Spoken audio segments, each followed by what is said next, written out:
Hey all, it's Lindsay T, Lady Engineer, and today I want to kick off a series called Do We Really Want That?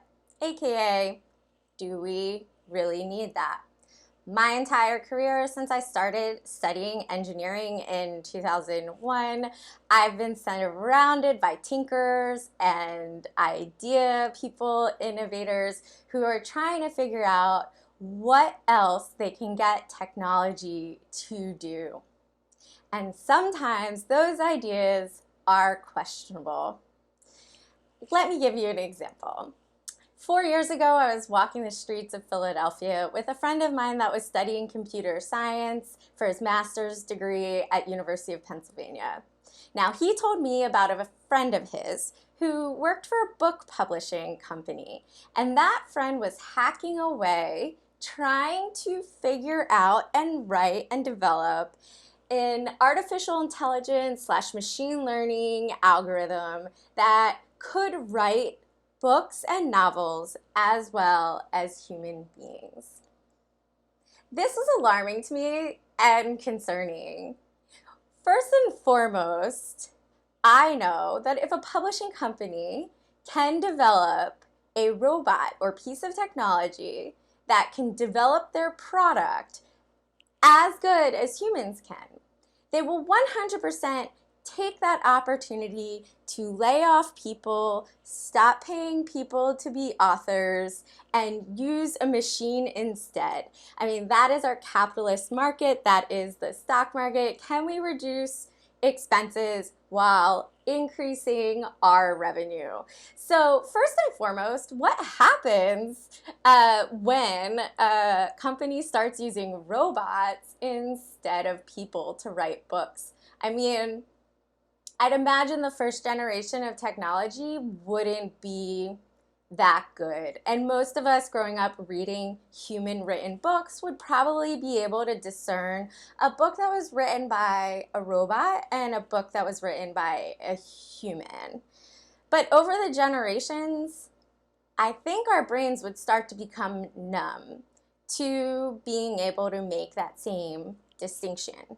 So we as a race, would we get dumber by reading books written by robots? Would we lose even more healthy debate, intelligent debate in our society if the same algorithms are writing all different types of books? It's something that we should really think about, particularly when computer scientists like this one will argue that it is their right to figure out if this technology can do something as good as a human being. It is their right to develop this technology.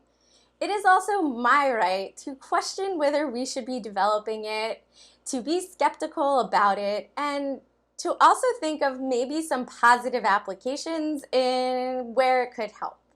I mean, we could more quickly translate a book into hundreds of languages if we had the help of algorithms that knew how to write books.